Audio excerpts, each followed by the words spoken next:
Welcome to the Healers Podcast, where we inspire and guide healers through business expansion. We give voice to incredibly abundant healers to share their stories.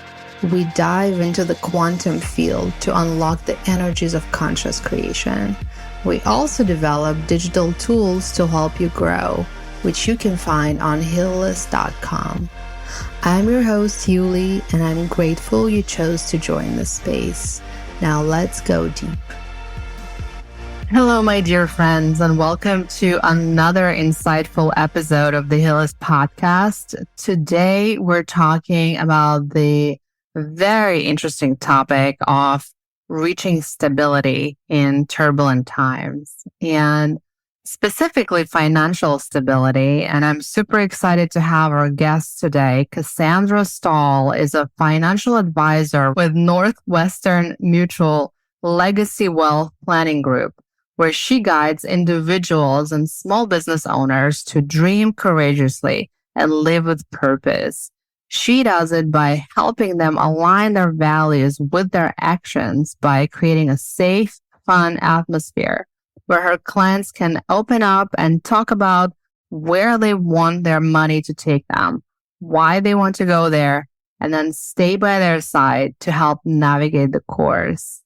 I'm super excited to talk to Cassandra, and I love to set intention for each episode. And my intention today is to provide grounding and stability for our listeners, especially in the times we live in. And I'm really excited to explore this subject with you. If you have intention as well, please feel free to share that. Thank you so much for sharing that. If I had an intention for today, it would be for people to feel light and abundance surrounding these times, even though they may seem turbulent. You can find an island within. I love it. So let's dive right into the stability topic.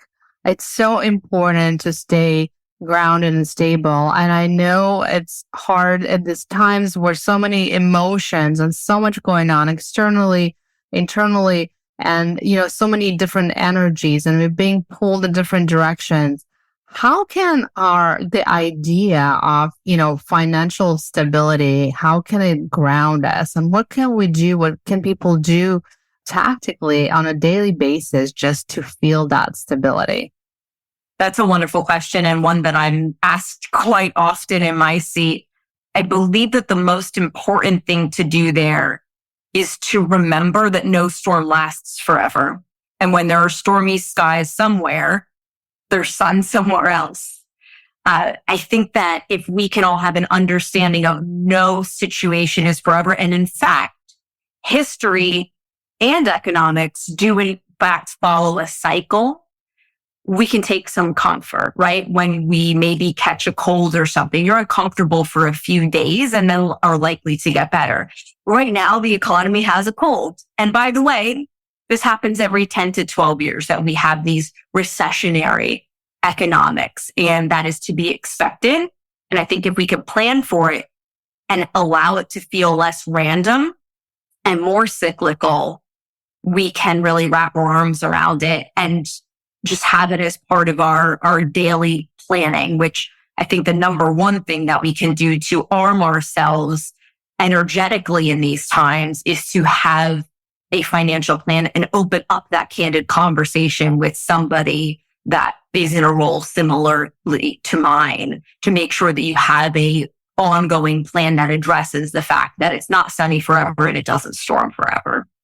Now, that's a beautiful message. And I love the idea of kind of hope. And, I completely agree with you. And I actually also like to think about those times as opportunity times, because when everyone retracts, this is an opportunity for you to open up to new possibilities and build from a place of openness when others might be more in a survival mode or in a kind of fearful place. This is where you can come in and show your courage and create great mission-based businesses. So that's my approach to those times as well.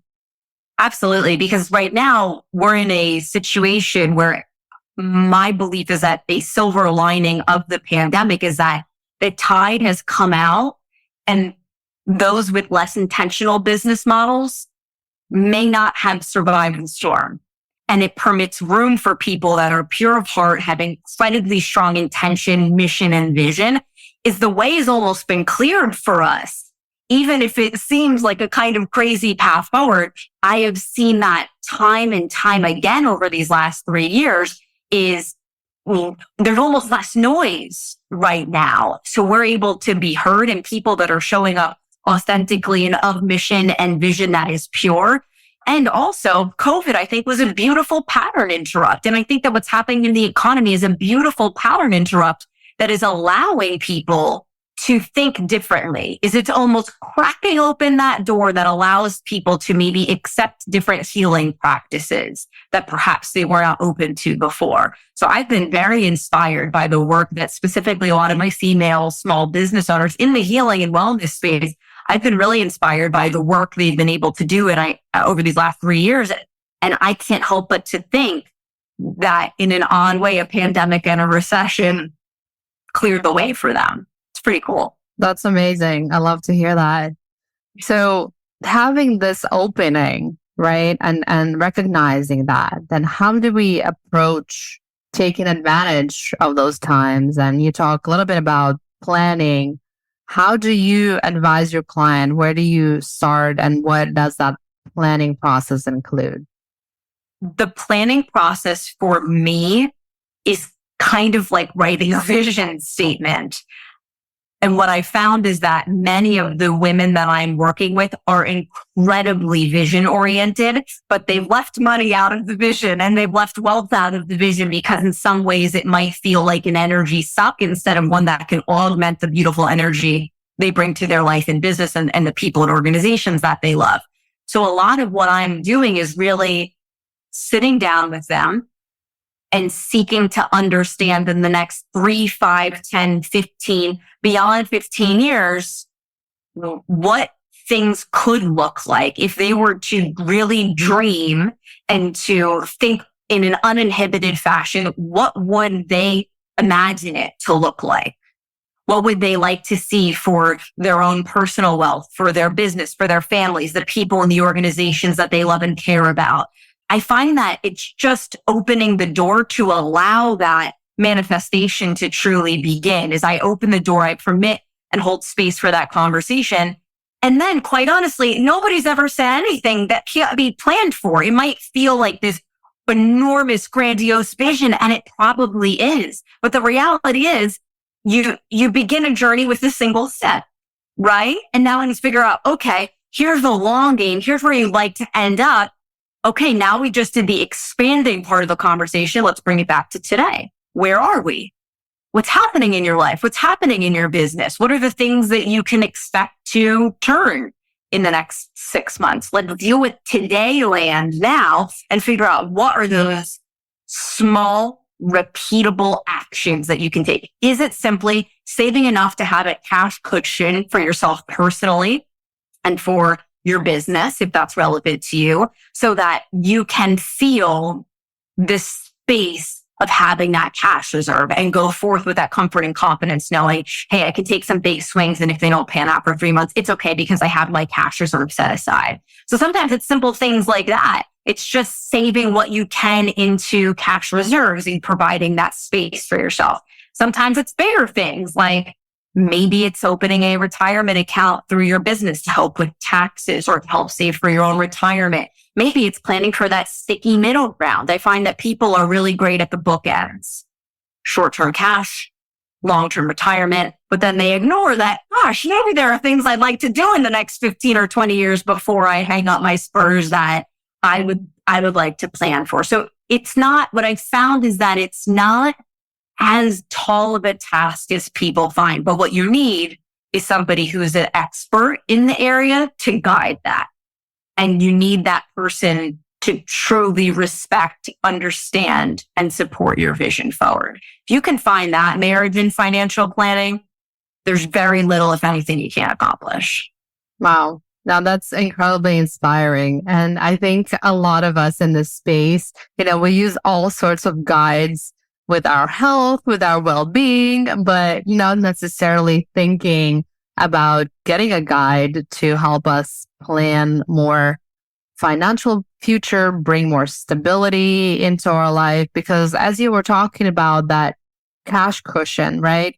It could be enough to bring someone to that. I know it sounds very grounded, but it can be enough to bring someone that stability feeling that will allow them to accomplish their dreams. So I do feel like it's something that most people, and I admit even myself, I don't have a financial advisor, but the more we talk, I'm realizing I probably should have because again, it's another area that we need to be guided because I think it's a combination of lack of education to begin with, and then other blocks that all of us carry around money. And we talk about this so much on this podcast. I feel like we explored, well, it's endless, right? The blocks with money. I feel like we can dig into it forever, but it stops us many times from even thinking that we are worthy of a financial advisor. And everybody is in reality. If you have something that you're looking to do in life, you're worthy of a financial advisor. And what is very inspiring to me, I've been in this industry for 10 years, is the shift that I've seen from the traditional old white dude in a blue or gray suit to the levels of diversity culturally and with the inclusion of female advisors. It is night and day, even if we're just looking at the last 10 years. So I am so inspired thinking about what the future will look like. And I think that having an advisor that looks, talks, acts, and maybe has similar values to you, hopefully has similar values to you, that's crucial because it allows you to begin that conversation. Because everybody's worthy of this level of freedom and abundance, right? Because what we know is that beautiful things begin to happen when we can think abundantly. And what many healers are able to do is you're able to think in terms of abundance for your business because you are the subject matter expert there. But you need a partner to guide and walk alongside you in the financial realm. The relationship you have with your financial advisor should permit more room within yourself to go forward and pursue the things that are most important to you and to have even greater impact on the world and the communities that you serve. So I think that the task here is to find an advisor that you're speaking the same language with, that you don't need to explain to them why your shamanic training was important. Because you shouldn't have to. If you have to, then you might be sitting across the table from the wrong person. And that's okay. But what I hope everyone can hear is this isn't an exclusive right to have a fulfilling and empowering financial planning relationship. Everybody should be able to have access to this. And there's a lot of really interesting, progressive people entering the financial advising world. Wow. I love listening to you because I feel like you break so many big, huge stereotypes around the profile of a financial advisor, and two, the qualities and what we should be looking for, and especially people in this space. And three, it's great to hear that people like you exist who, understand the value of shamanic training, but also other things. And it's such a refreshing conversation because I really think a lot of us, like one of the blocks that I was just thinking about as you were speaking, it is the profile of the financial advisor. Because if you can't relate to them, like you're absolutely right, like there's no way they will be able to understand your business and your choices. So thanks for doing that for all of us.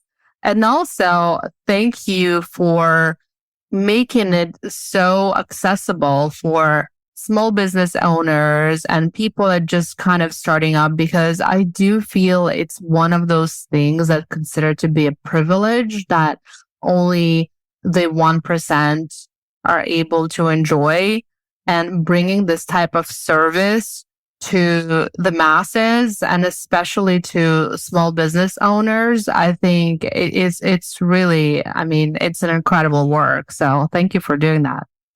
It's my pleasure. I'm not bored a moment of the day. I am very invigorated by the practice that I'm able to have because the people I'm working with are really interesting. And I firmly believe that they're bringing something to the world that is just desperately needed. And I think that that's the key is the person that you're engaging in these conversations needs to feel that way about you. They need to feel that your work is vital because now they're going to get behind it.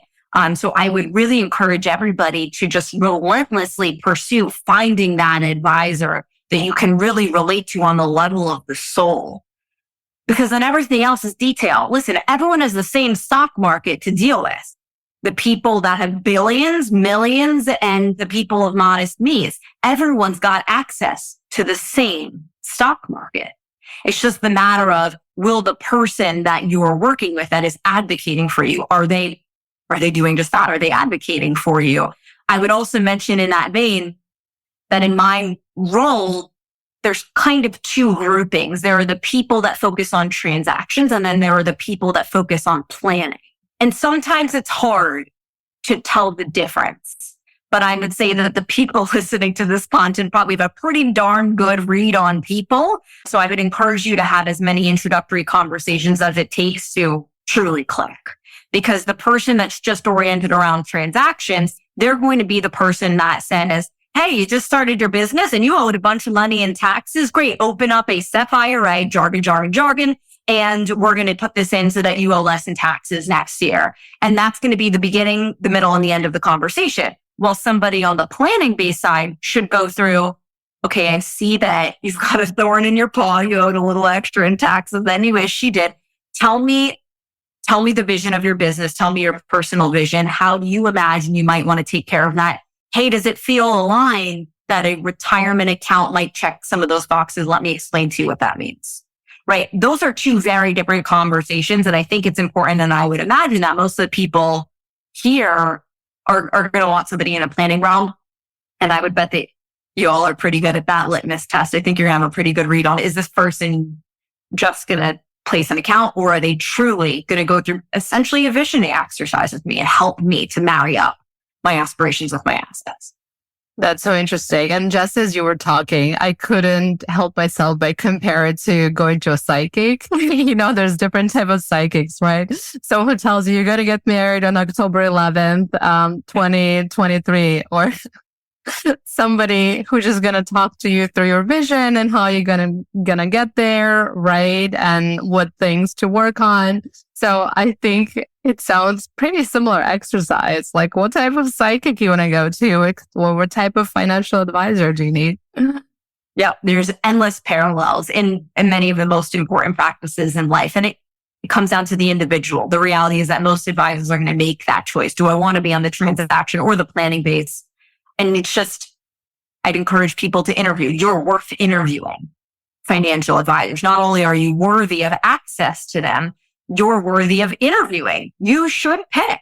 And you should legitimately, this is not hyperbole, you should feel a soulful connection to the person. Absolutely. Wow. I love it. Let that sink in for a moment. I think this is so profound. You're worthy of interviewing financial advisors. Wow. You mentioned the topic of women and wealth.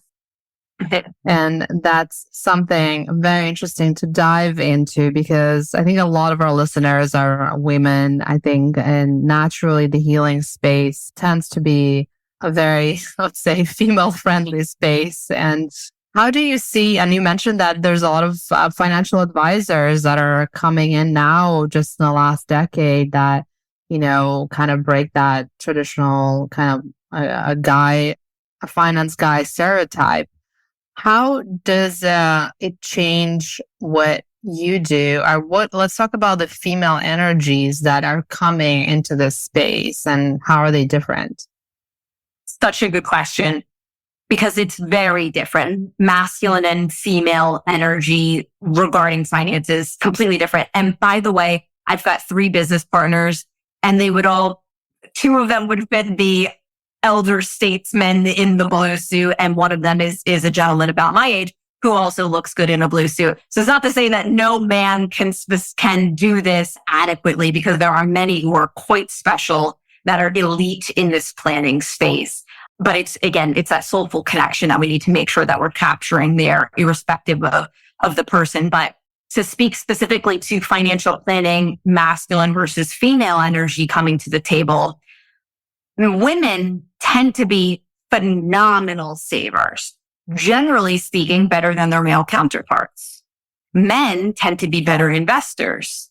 Interesting, right? What's the difference? So the saving is, I would call it kind of squirreling away. We're saving money. It's in the mattress. It's in the bank account. It's with 47 different banks. And there's a tremendous amount of effort being put in.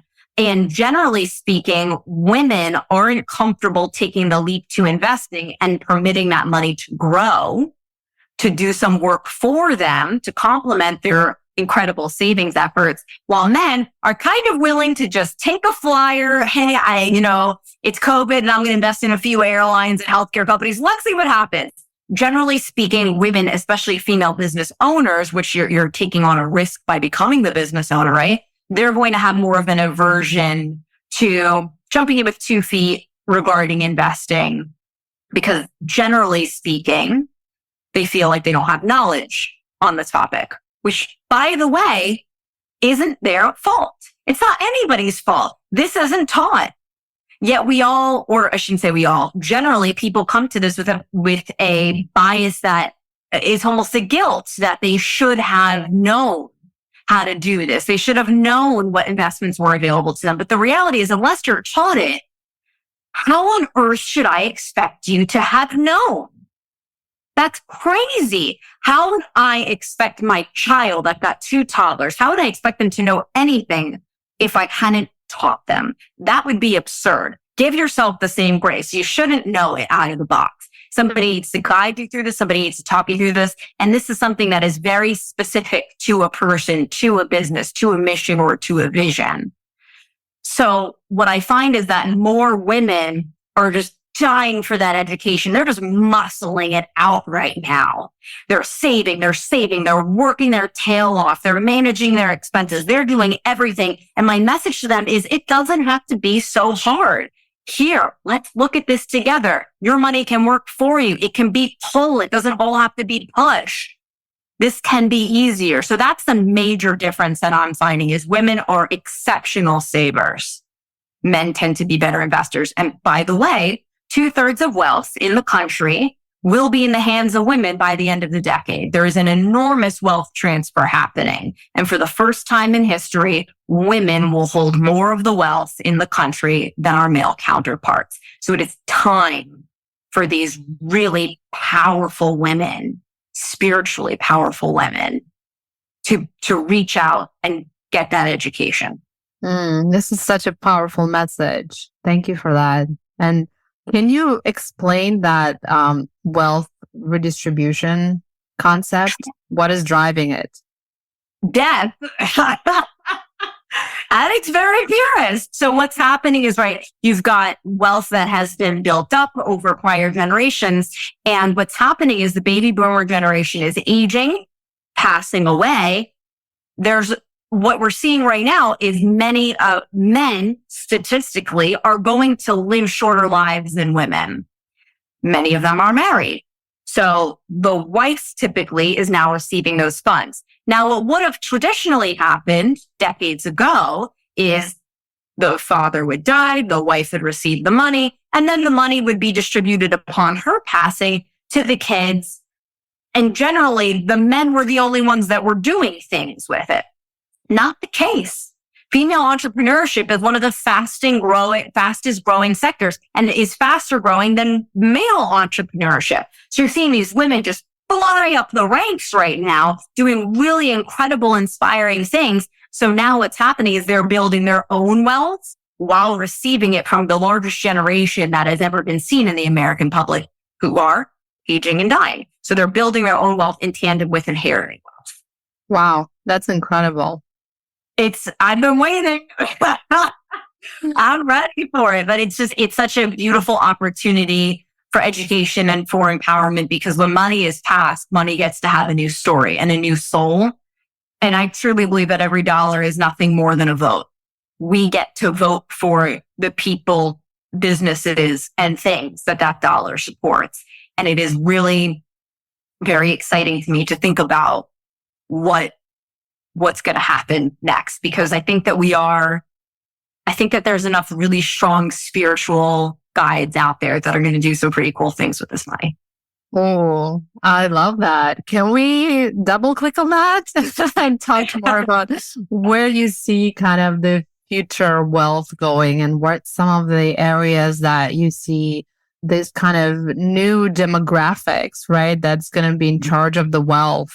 What do you see? What are your predictions that they're going to do with it, or we going to do with it, I should say? That's right. No, we is important, my friend. I've been so inspired by the amount of mentorship that I'm seeing happen in different demographics, whether that be women, first-gen Americans, even the people that have had money for a really long time. There's this emphasis on helping up the person that's behind you as opposed to stepping on them on your way up. There is this emphasis on collaboration. So I think that we're going to see more well-rounded businesses and systems. Thank goodness for that, by the way. Much more collaborative efforts. I'm very happy to see ESG funds, which are environmentally and socially consciously engineered. So, for example, the investments in those funds will not have holdings where there are unsafe worker conditions, where there are fossil fuels, and so on, alcohol, tobacco, things like that. The amount of inquiries I'm getting about ESG funds, unprompted even sometimes, many times, is just super inspiring. So I think that we are coming into a very mindful generation of wealth, people that are receiving wealth and building their own. And I think that's a silver lining as well as the pandemic. While the pandemic did so many things that appeared to be negative, I think that there is a gift in the fact that people have become more mindful and they've realized that there's a different way that they can live their lives and run their businesses and participate in their family structures and communities. So I'm excited. I don't know what it'll look like, but I'm very excited to see what we'll do. No, you paint a very bright future, and I really appreciate that, especially during those tumultuous times. And talking about stability, I think one of the things that provides stability is that feeling of hope, right? Yes. That our future is going to be more sustainable, mindful, equal, right? Absolutely. And business owners get to have one of the heaviest hands in that, which is very cool. Yeah. And I love how you describe wealth. And I just wanted to kind of, go maybe deeper on the idea of wealth topic, because I think, we talk about wealth here and creating wealth, but I think a lot of people still have a hard time wrapping their head around the idea that they're wealthy. Right. And I find it's a little easier for me to do because I came from the world that, I grew up in a communist Russia where there was no money as a concept and I didn't know what wealth was. So I find myself to be very appreciative of, the wealthy lifestyle most of us Americans have. But at the same time, I find not always people considering themselves wealthy, even people that, have a house and, have pretty kind of like average, I would say, life, how wealthy we are considered compared to other parts of the world. So can you talk about what is it with this idea of wealth and what we think who is wealthy and who is not? Beautiful question. And it's very interesting because I can think of people with 8-figure balance sheets that I have met with or are clients that would not consider themselves wealthy or financially stable. And then I can also recall a client that continued to give everything that she had away for a very long time and considered herself wealthy with just about a $0 balance sheet. What's happening here? I would divorce the idea of wealth equals X dollars and marry the idea that wealth is a mindset. If you are able to think and act abundantly, you are a wealthy person, right? Because what we know is that it's not necessarily about where you are today, but it's where you're on the path to.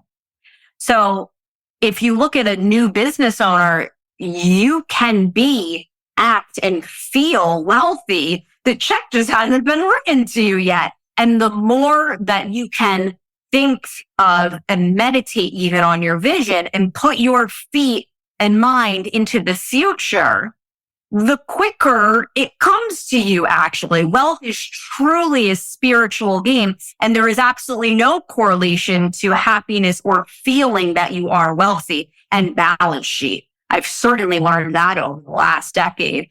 And people they're not looking for wealth.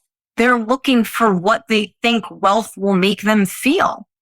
And you don't need to wait to have any kind of balance sheet or revenue in your business or something in the bank or to pay off your debts to feel that way. Bring that feeling forth yourself, and the rest of it comes. The more uninhibited you can be in thinking of that vision, the faster it flows to you. So who is wealthy and who is not? That's such an interesting question, because people with nothing can feel and see much more, especially here, where you can start your business and you could do a lot of things, and mobility is a possibility. This is such an empowering and beautiful message. Thank you so much for this. And you're just so inspiring with your words. And as we're coming close to the end of this episode, do you have any last thoughts of wisdom or advice, whether practical or visionary, for our listeners? All right, let's do one of both then. Yes, one of each, please. All of the above. Practical, I hope that everybody that gets to take in this content feels empowered to either revisit the financial planning relationship you have or go pursue one. And pursue the one that you actually want, not the one that you feel you should have.